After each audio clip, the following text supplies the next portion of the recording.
Hi. What's up, lads and ladettes? So we're back with Other M. Unfortunately, or fortunately, this will probably be our last sit down. It was that short? No, I'm not finishing this game. Oh, okay. So there's like a couple things I want to talk about and show off, but this game is not worth finishing. It was especially this part that I sat down to play it like yesterday. I'm like, man, this game is just boring. Rep. But I just want to show off just like the lengths that this game and its premise goes to make you hate everything about it. And there's one specific moment with that, and we're going to get to it, and then I'm going to call it a part. Alright, question of the part. Oh, yeah, right. When's the last time on this channel that we played a good game?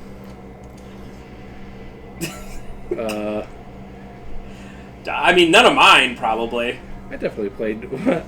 The problem is I don't remember anything. We played... I guess Wario Land 3, if you count that. Yeah, Wario Land 3 for sure. You didn't finish that, though. Yeah, I really do have to. I just get sidetracked with like these longer projects. I like play a new game. I'm like, oh, that was awesome, because you can play it in like one or two settings, but LPs are like completely different beasts. It's like anything remotely long, we're spending at least a month on it. And like just going back to that same game and being like, gotta play this game again. So, alright, what's the last good game I played? So, question the part, figure that out. Also, question the part... D2. Oh yeah, that was like a year ago. Question the part number 2. Have you ever pulled your lower back and does it never heal? Because that's just how it is. Imagine being an old man. Well, my lower back's never going to heal because every day at work I have to do a million things. It's not anyone's fault, it just is what it is. I do stretches every day now, specific lower back stretches, and it's like, not worse, but it's not better, and I'm just like, they're like, oh, just, with back stuff, they're like, oh, you really shouldn't lay down. You really have to, like, get up and about. And I'm like, well, I walk a ton at work all the time, and it's fine. It's not like I'm sedentary. So I'm probably going to go to the chiropractor and just be like, please help. And they'll be like, okay, come every week for a year. And I'll be like, dang. Yep. That's it. That's my story. It's a good story, especially during this. Sorry, I was just enjoying my Yoo-hoo. I will say, when I get home from work, when I'm really tired and really thirsty, man, they really hit the spot. Yeah. No, seriously, they really do.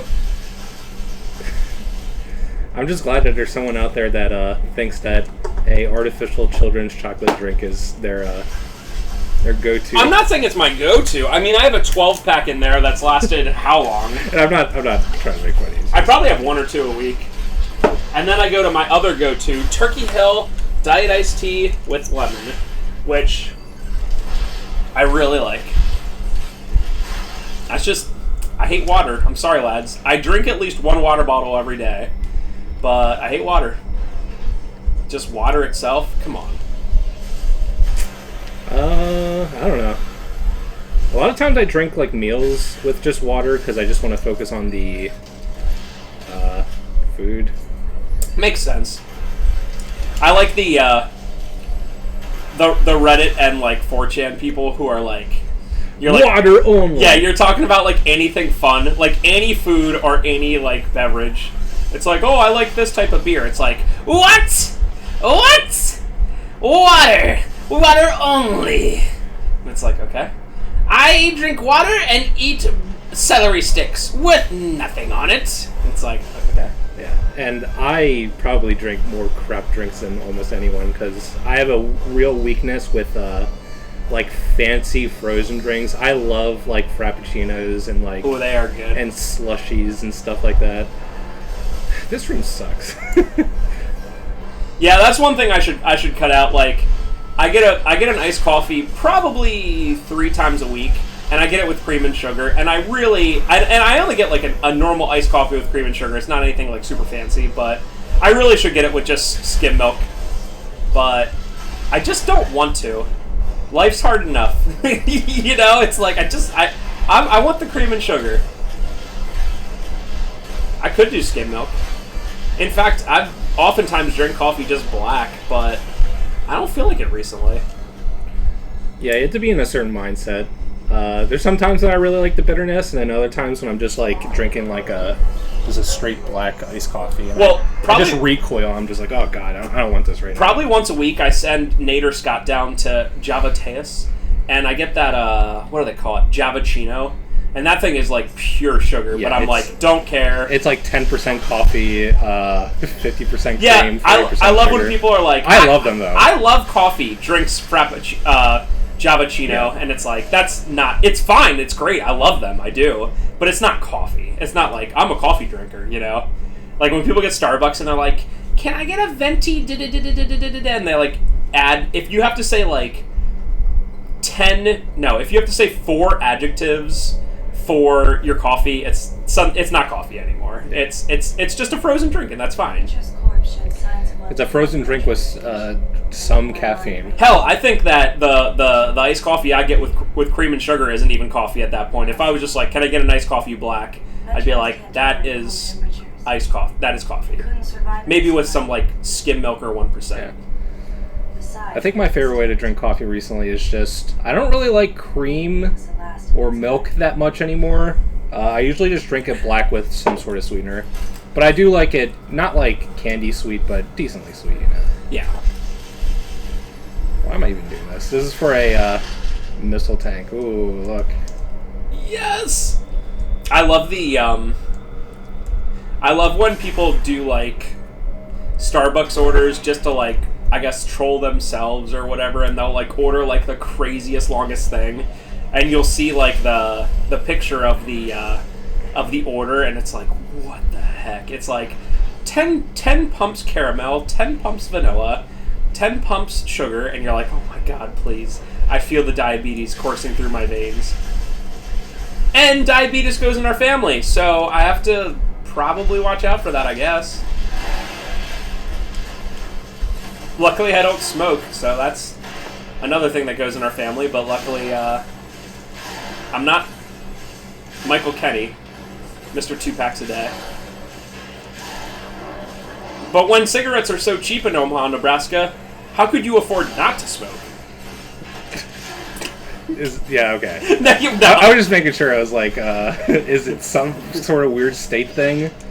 Dude, like, how expensive is a pack in PA? Like, No. So it actually is cheaper in Omaha, Nebraska. Oh, really? But it was kind of a joke, like, oh, it's only $5 a pack. How could I afford not to smoke? But in PA, is it legitimately like almost $10 a pack? Yeah, now? I think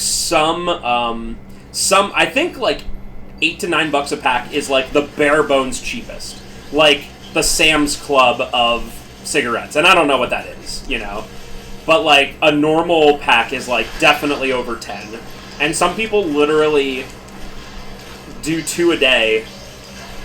I feel bad enough that my coffee that I get 3 times a week is like almost $4. You know what I mean? I'm like, oh, what a waste. You know what I mean?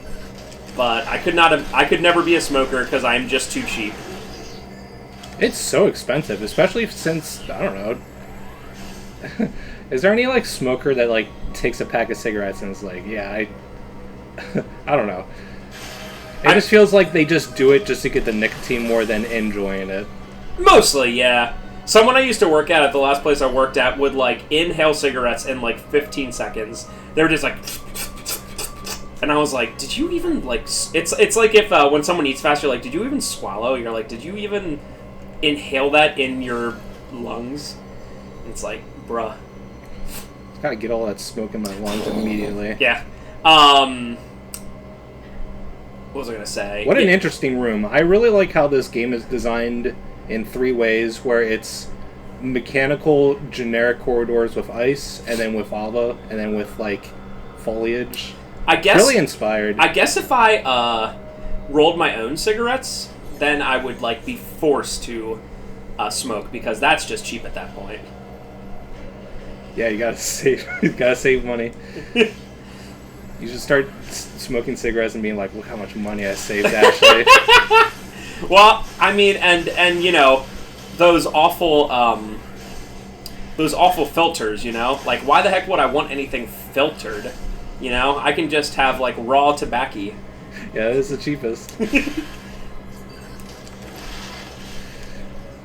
I will say, if I did smoke, I'd probably smoke menthols. The only reason I say that is I love the smell of menthol. Like, I hurt my back, like I said, and I've been using Icy Hot, and of course that's like 5% menthol or something like that. So you know, it's like the old man smell. I don't know how to explain it. Yeah, but you know what I'm talking I about. know what you mean. And I love that smell. There's something about it I just love. So I assume menthol cigarettes are similar. It certainly is better than just raw cigarettes for sure. Yeah. But when I think of a menthol cigarette, I think of like light menthol with still just an ashtray next to it. Yeah.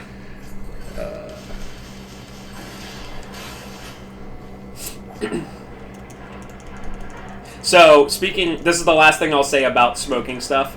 One of our mutual friends through George, one day I was with Ash, and I had to go over to pick something up from him. And on the way home, I was like, oh, I'll stop over. And I went in for like 30 seconds.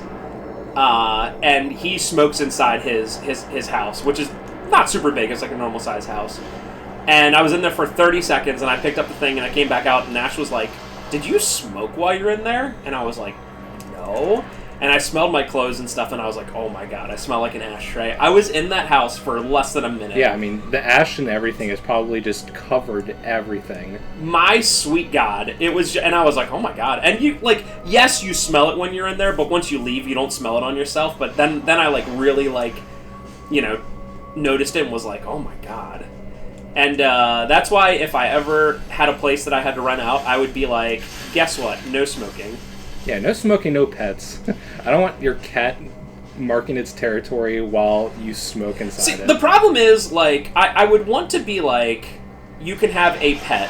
But the thing is, the bad apples ruin it for the people who might be like, I have, like, does Jacob have a... No, you guys don't have an animal, right? Okay, say, like, someone who has, like, one cat that's well-behaved, and they take care of it, and their house isn't dirty and whatever. Like, that's fine. But for every person like that, there's, like, 2 or 3 that are like, I never clean anything, and everything always smells like cat. And I would be like, no thank you. Rip. Concentration. Yeah, so, like, of course they're being so annoying. Nothing's working. They both have this thing. I can't attack them with the beam while they're doing this.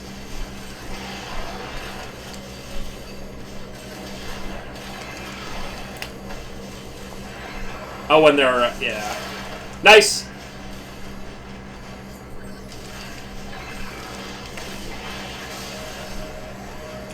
Oh, I thought the one was dead! What the heck? These things don't die! Yeah, it was on the ground. I really should have rushed it.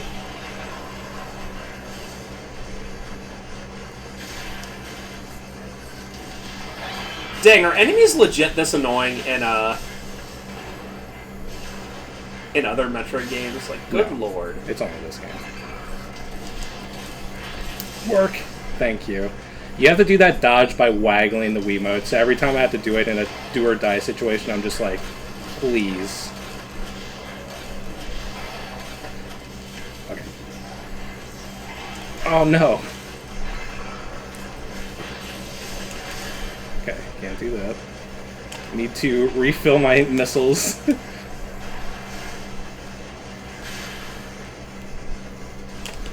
King of the Waggle! Yeah, and of course it's also Waggle. Alright. I think we're good. Oh my gosh. So, yeah. I definitely get the annoyance with this game.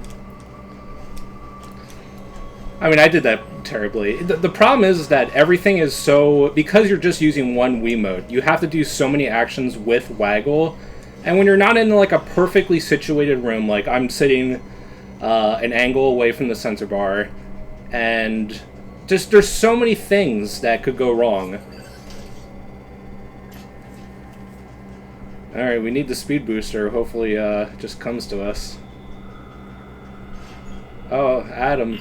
The most efficient way through here should be delivering shoulder impacts with your speed booster. Wow, thank you, Adam. Would have been helpful, earlier, but yeah, that's fine. I can understand why this is something you gated me from using.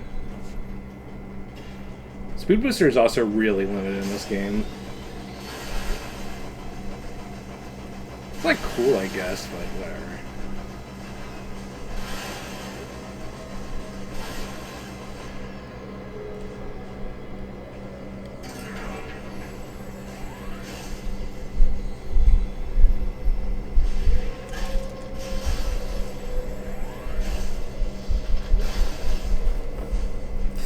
Oh, yeah. Yeah, I really like going through the same area again, because now Adam arbitrarily let me use the speed booster to get past a obstacle that was in my way 10 minutes ago. Alright, Samus. So this is definitely the segment when they did this. They do this twice with the speed booster and then with something else that it's like 15 minutes after it. And I was like, I'm not playing this game. Rip. The melodrama story is funny, but it's not funny enough to go through generic halls being so annoying. Pretty cool move. It's a cool move, but the problem is that it's just you have to run perfectly straight for a while, and unlike Shine Sparks in previous Metroid games where you could do it from 5 different angles, this one is just left, right, up and down, or just up. There's no down.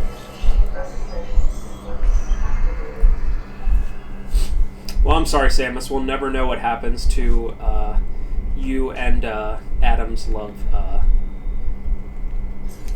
Dude, love triangle. you already saw how they handled it. Like everything happens off screen. Like barely anything happens between them. We'll get to see the one scientist girl in this part. She's like not really the antagonist, but is sort of the reason everything's going wrong.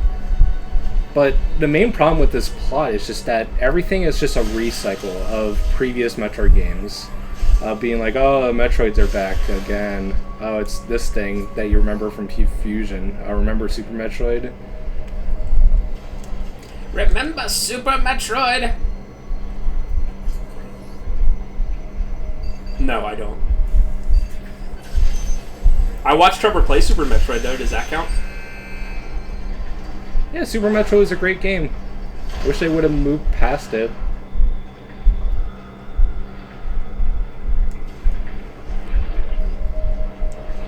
Oh, Metroid. Oh, cool. Love these controls. I love having the wall jump off thing that's moving so the trajectory gets messed up. And the wall jumps have a set trajectory so you can't veer off course at all.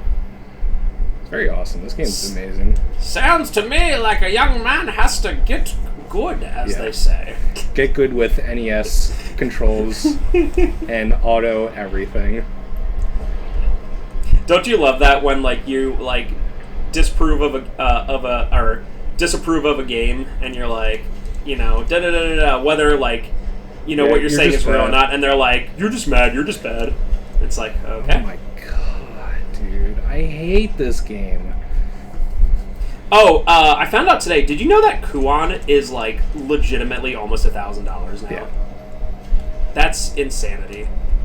It actually used to be I think it sold for more than 1,000 a couple times during that really bad pandemic period. Yeah. That's so crazy. I guess it's number one because I don't think Roller Rose is that high. No, I don't think so. Of course, the craziest PS2 game is also one of the stupidest ones. We played it on this channel. Just search Kuon on this channel, Kuon, and I have a full run of it. Yeah, Spencer really enjoyed himself while playing it. Mm-hmm. Ash is always like... There's a missile tank that you can get if you jump to the left, or to the bottom, but so I just don't. When I practice these games, I get frustrated, and Ash is like, why do you play them if you get frustrated? And I'm like, you wouldn't understand. You just do not understand. You don't understand. Why don't you play games you like? What the? We do this for the people. What the heck? We do this to make a point. Actually... We do this because playing bad games is more fun than playing good games. Well, it's like... okay, if a game is just good, it's like, that's fine, but there's nothing interesting about it. I hate to tell people, but most games today are good.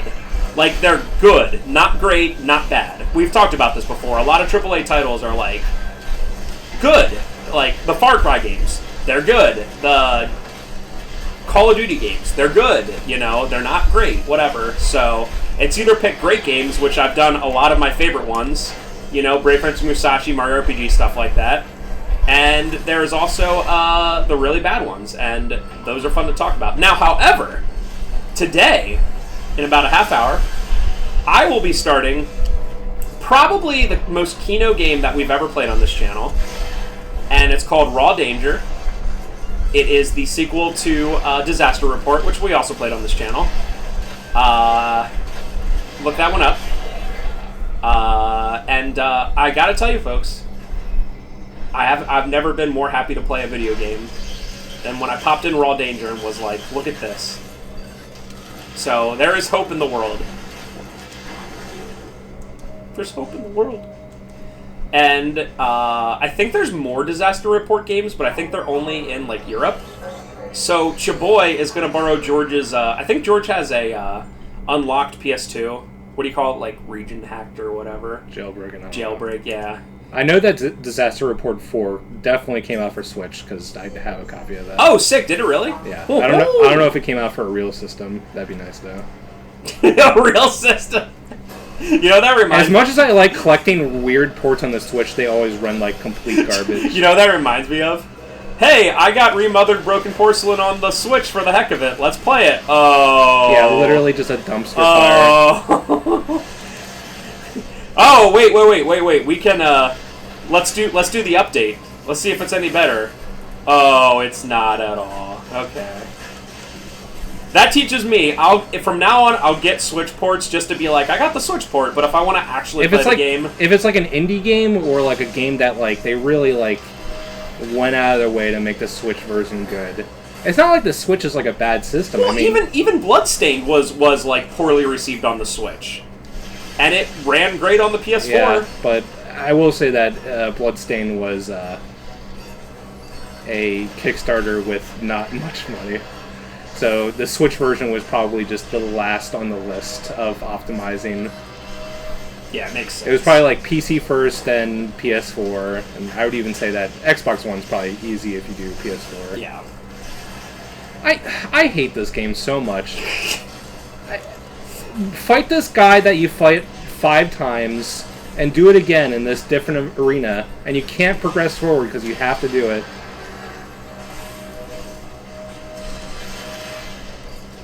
But we're getting to the point of just the most other M example of this game being bad in existence. I think it's next room, maybe? I am excited. Also, oh no, I think there's walking, talking, story segment next.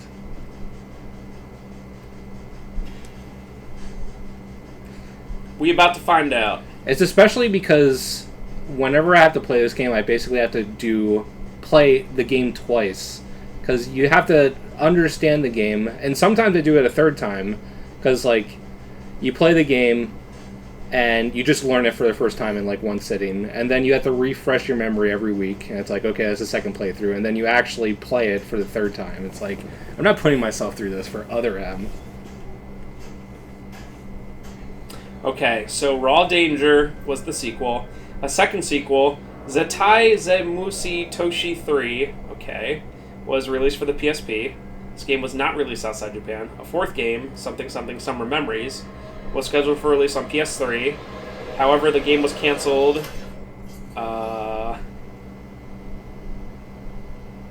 then, Disaster Report 4. That feel when I'll never play Disaster Report 3. Unless do we know anyone who speaks fluent Japanese who can constantly translate? Yeah, dude. Me. Oh, yeah. Uwato. Watashi wa desu ne. Wait. I got it. Yes! Someone already looked this up. Oh, we had to do a boss first, right? Okay. Hey, Trev. Ome, wamo, shinji, iru. Epic. I probably said it... No, I know I said it. It's not even probably. I probably said it really bad. I mean, I know exactly what you're referencing anyway. I actually... So, is that actually worth a watch? The series? Or is it just too old and, like, antiquated? It's pretty rough. It seems like it's pretty rough. We're talking about... what is that? Fist of the North Star? Fist of the North Star. Okay. I also really don't like the main character, Kenshiro. He's like this good guy, he's very morally aligned in this like wasteland like Mad Max world, but like he like instills his morals on people without any compromise. Like he'll just kill people if he makes them mad. Yeah, every time I watch like snippets of the show, it looks like it's very rough and like very I don't know how to say it, like very bare bones. Yeah. Like everything about it is bare bones. The setting. So especially early 80s, late 70s animation was just so cheap. They had to do it so cheap. But for example, like the original Gundam series came out in 1979 and it ran until early 80. And that show is a train wreck in terms of animation, but original Gundam is such a special anime in terms of the world building and politics and like what it accomplished in 79 for what was essentially just an advertisement to sell toy Gundams to kids. But original Gundam, especially Zeta Gundam that didn't come out until 5 years later, are just so... People need to watch it in the original format, because I think the recap movies just do not do it justice. So that's an example of being like, yeah, it looks like trash, but you should watch it anyway. But Fist of the North Star is just like, have you seen Mad Max? Have you seen Dragon Ball? Yeah. It's the same thing. By the way, I felt I got tired last night, but I got halfway through the original Mad Max. Much different than I expected. Like, the only Mad Max I saw before was Fury Road, which obviously is like pure post-apocalyptic kind of whatever. Have you seen the first Mad Max? I think I did a while ago. The first Mad Max is like not real. It's like society kind of sucks, but society's still a thing. Like they have diners and homes and stuff. You know what I mean? Like it's like a normal society, kind of on the brink of like, oh, this kind of sucks, you know? Yeah, I don't remember anything about it. And it's also in Australia, so I just assume everything in Australia is just either people constantly trolling or like the outback. That's all I know about Australia. The Australians online are the biggest trolls, though. As a very famous internet message board moderator once said, I hate Australians so gosh darn much. I didn't say it. Someone else did. I don't know any Australians. But anyway, I'm excited to see... That sucked. He revealed his weak point in the literal worst location possible. I'm excited to see Mad Max 2. Have you seen that one? I don't remember anything about it. Because I've seen the picture of one of the main bad guys, like the really big guy with like the Conqueror's helmet on, and I'm pretty stoked to see that.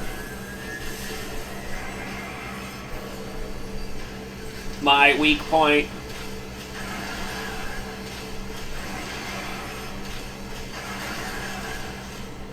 One more time. Not bad. I remember it. I did watch all of them. I just have the worst memory. No, that's cool. I remember all the movies. Like Mad Max really isn't like the main character of like any of them, which was surprising. Yeah, he's kind of like In Fury Road, it's I think it services the story great. In an odd way, he's kind of like the most normal person. Yeah. Like, which is weird because he's not really, but like he's just like the most normal in this incredibly. Yeah. Well, in the first world. one, I mean, it's pretty generic, but in the first one, he's just like, leave me alone, I want to be with my family. Because he wants to quit the highway patrol or whatever it is, the guys that, like, run after everyone. And they're like, hey, wait, don't quit. We'll make this very specific car for you. And he's like, fine. And his whole thing is like, he just wants to be with his family. Family. Family's everything. Like that meme. Like that Fast and Furious meme. Did you like how we fought just a generic Transformer thing? Very Metroid. It actually kind of reminds me of when they remade Metroid 2 for 3DS. They added some bosses, and one of them was like a driller, like robot. It's like one of the worst bosses in the entire Metroid series.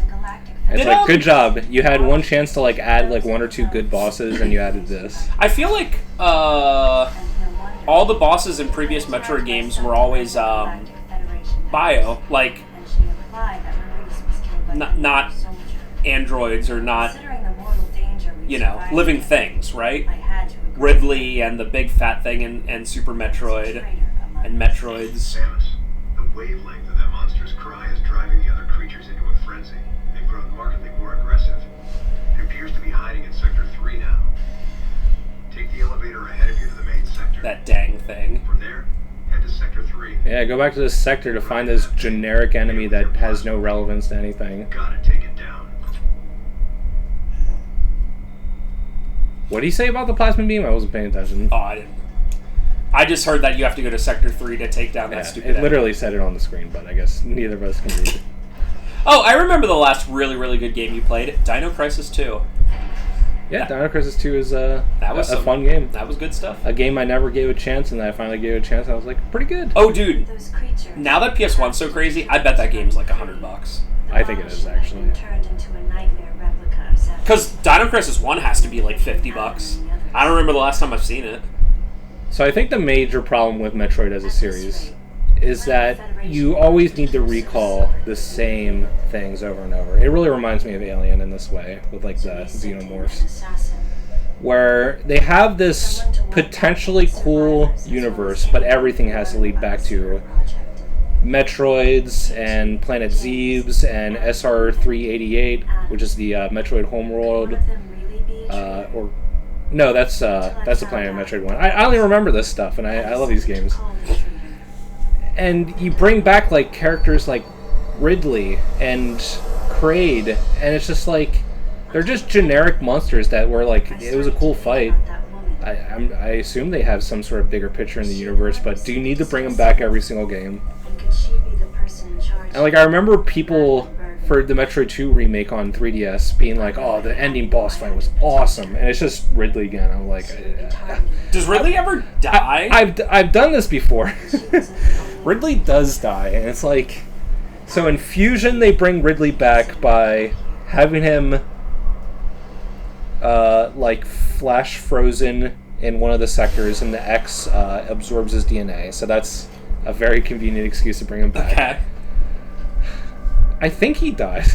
Wait, so is Ridley like, oh, there's a trader of these generic GF soldiers. Is it the guy with the mustache? I bet it's the guy with the mustache. Ooh, I don't know. 07, maybe. The only two people that we've ever seen their faces is that guy and the commander. That is pretty brutal. You just flung him in the lava. That guy's instantly dead. Is Ridley just a monster, or does Ridley have like he has some higher intellect? Yeah, he has higher intellect for sure. He's like part of the space pirates or something, and the space pirates also have a higher intellect. Does he ever talk to you? Like, is there ever dialogue with Ridley? I don't think so. Okay. I don't think, even in this game, they don't give him dialogue. I don't know, like, because when you say space pirates, I'm like... Yeah, the space pirates are also just aliens, but they don't really have a voice. Oh, okay. Like, Mother Brain is the leader of the space pirates, and Mother Brain's literally a brain in a jar. Okay, so here's the part I wanted to show off, because this is the last thing we're going to be showing off in the entire game.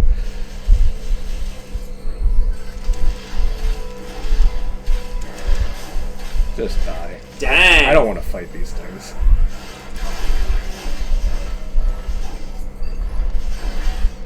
Thank you.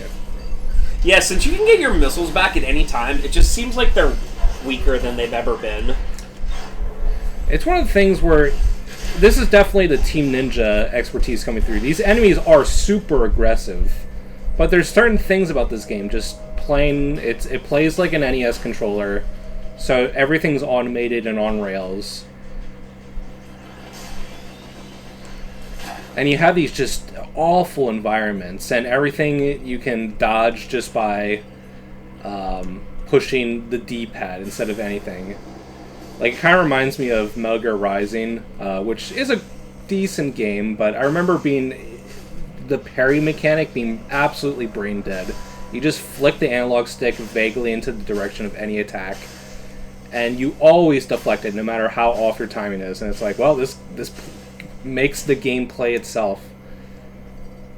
But unlike Rising, which actually has like a soul, this game has no soul at all. Rising's one of those games I always wanted to play, but then I'm like, I'll probably actually do. Yeah, I actually want to do an. I really want to see that. That game's short too, so that'd be perfect. I want to see that Hagar guy. I don't know his name, but he seems pretty cool. The guy that's shirtless and really strong. That's Rising, right? Oh yeah, and he has glasses. Armstrong, I think. Yeah. Senator Armstrong. There's the guy who steals the entire game's spotlight. Yeah, I mean, he's the only thing I know about that game. Okay, like, so besides that it's, what's his name, Ryan. Yeah. We get to this room, and there's a thing, but, yeah. Can't shoot it because it's through glass. Samus doesn't have anything for that, though. No shooting through walls thing. No, sir. So we have to go back the entire way. Okay, it's just going down this hill. There's some spikes here. Spikes? I just want to alert you that at no point did Adam say anything. Okay, so we're going back. Whoa, that was epic. That was epic. So we go back over here. Oh, now there's more walls that I can't shoot through, and now I'm getting shot at by enemies that can shoot through them. I guess I'm screwed. I'm just gonna dodge this for like a minute. Oh my god, and now he's like, you can use your... What beam is it? The wave beam. Something that's been in the series since the first game. Yeah, I remember that. But no, it's too important. Just put Samus in this situation. Thank you, Adam. Oh, really, Adam? Thank you for the authorization. That's so dumb. So now we have the wave. wave. Is she a robot? Now we have the wave beam for not even the purpose that we needed it for to activate that switch. So guess what we have to do after this? Go back in. Go back the entire way. Do the entire morph ball thing again. You have to. It's the padding of the worst kind. And when I experienced this, I was like, oh yeah, I remember this part. Why is this part bad? Why is my memory being like, why is this part bad? And then I experienced it, and I was like, I'm done with this game. Yeah. I just can't stand it. It's like, how could anyone possibly like the Samus and Adam character? Like, who could possibly like these lifeless, stupid puppets? It's a really poor reason for her not to use her abilities. Like, that's a really poor reason. But then also, the thing that I don't understand is, wasn't she in, like, an earlier cutscene, like, specifically, like, not following the rules? Like, she was like, no, if I don't agree with you... Yeah, I'm not gonna... That's a good point. And, But then she's like, oh, wait, I need authorization. See, like that... It's because it was in the past that she was rebellious, and now she's not. Because everything happens off screen. And now she's like, Adam's so wonderful, I want to follow his every command because of off-screen things that we didn't see. I think the only difference they make is, like, make the... electric traps a little faster, but who cares? Just run through everything. You just go back to a save point, instantly recover. There's a save point every 5 rooms. Yeah, because that is like, it's kind of cliche. I get it to be like, oh, I lost my abilities, I need to get them again. Like, I get it, and at least they tried something new. But the authorization thing, like, what if they had? Here's another thought. What if they had her like? Oh god, this isn't a good idea at all either, but it's better than what they have. What if she had like amnesia or forgot some stuff, or her suit got ruined in some way, and she has to find microchips to bring them back, right? Like something like that. That's better, right? It's not good. I'm not saying it's good. I think another way they could have done it is in the bottle ship, they could have had some sort of security system with an AI that is like, you are not allowed to use any of your power-ups because we sense that they are dangerous, and maybe the AI is rogue or something. That's fair. And Samus, throughout the journey, has to find these, like... I didn't get hit by that snow. Did you see how far away it was? Yeah, you were not close. Well... So that's pretty much where I wanted to end. I guess we'll see where this... If it's literally the last save point, that's literally the end. Okay. Oh, no, there we go. Yeah, there's. I mean, we're not even in charge of coming up with the story for this game. Yeah. And we already came up with 2 better reasons in 5 seconds. And to finish my premise, just she finds like these security terminals that she hacks, or maybe someone else hacks for her, to lessen the burden. That's fair. It's like anything that's not Adam arbitrary being like, yeah, you can do it now. No, that's totally fair.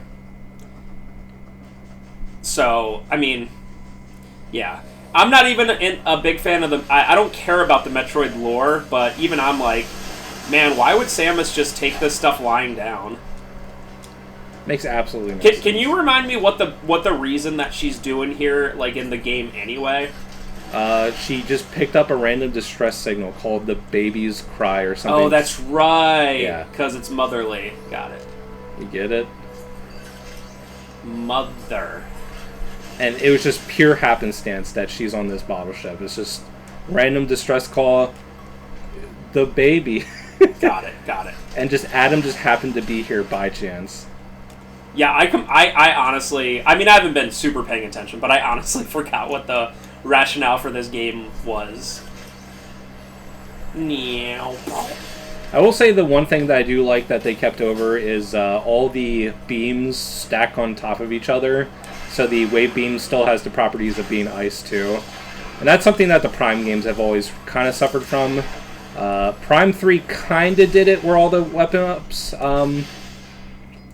stacked, but there was only 2 of them, and it's whatever. Anyway, this is the end of Other M. I think we got our point across of why this game is so fundamentally flawed. Can you tell us what happens at the end? Do you remember? I really do not.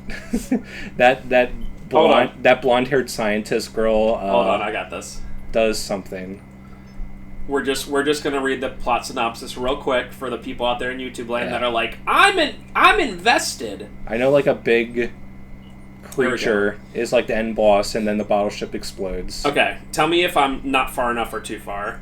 After returning to the Phyrosphere to follow the reptilian creature, Samus discovers that it is actually a juvenile stage of the dragon-like Ridley. Is that okay? I don't remember anything about this game. You can say anything. Alright.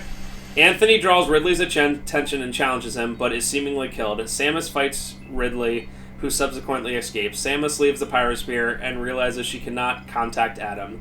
She follows the Deleter to the Bioweapon Research Center, where she meets a woman from before who introduces herself as Madeline Bergman. Madeline reveals that the scientists were propagating the Metroids in the bottle ship, reproducing from the remnants of the infant Metroid found on Samus's power suit after her return from the planet Zebes. There it is again, it always has to be mentioned. Madeline adds that the scientists have created a mother brain-based artificial intelligence called MB in order to control the Metroids, which are hidden in Sector 0, a recreation of Touraine. Samus heads to Sector 0, but Adam stops her from entering, warning her that the Metroids in Sector 0 cannot be frozen. Adam states his intentions to enter Sector 0 and to destroy it. He explains that, by causing enough damage to the sector, it will detach from the bottle ship before self-destructing, thus destroying MB and the Metroids. Before sacrificing himself to destroy Sector 0, Adam commands Samus to secure a survival in Room MW of the Bioweapon Research Center and to defeat Ridley. Samus returns to the research center, where she finds the body of the Deleter, whose real identity is revealed to be James Pierce. Is that... Oh man, that guy. Do you know who that is? I think it's one of the random GF soldiers. I don't know. And the mummified remains of Ridley. She also finds a survivor and defeats a Queen Metroid. Samus pursues the survivor, who reveals herself to be the real Madeline. What? Oh yeah, I remember this. Madeline- Literally a clone or Madeline explains that imposter. the woman Samus met earlier was MB, an android created to establish a relationship with the Metroids. Betrayed by the scientists and Madeline, MB telepathically commands the space pirates special forces to attack those on board and had managed to propagate the Metroids in Sector 0. Samus and Madeline are then confronted by MB herself. A group of Federation troopers rushes into the room, and MB summons the bottle ship's most dangerous creature to attack. Madeline stops MB, who is then killed by Federation soldiers. The Colonel compliments Samus' efforts, but orders a soldier to escort Samus back to her ship.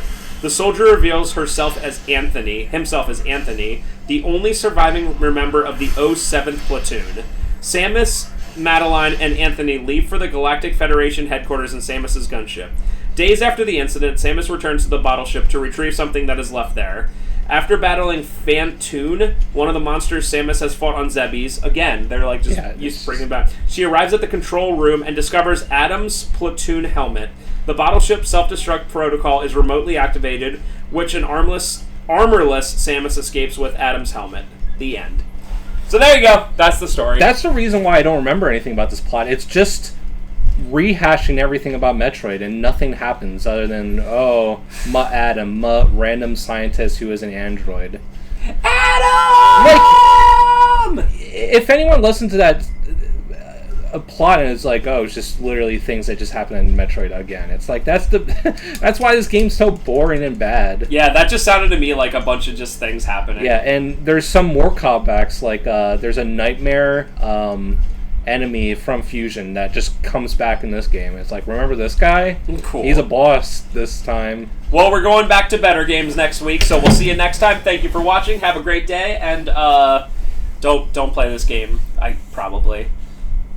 Although, I'll read you more Wikipedia plot analysis if you prefer. Comment below and let me know. Bye.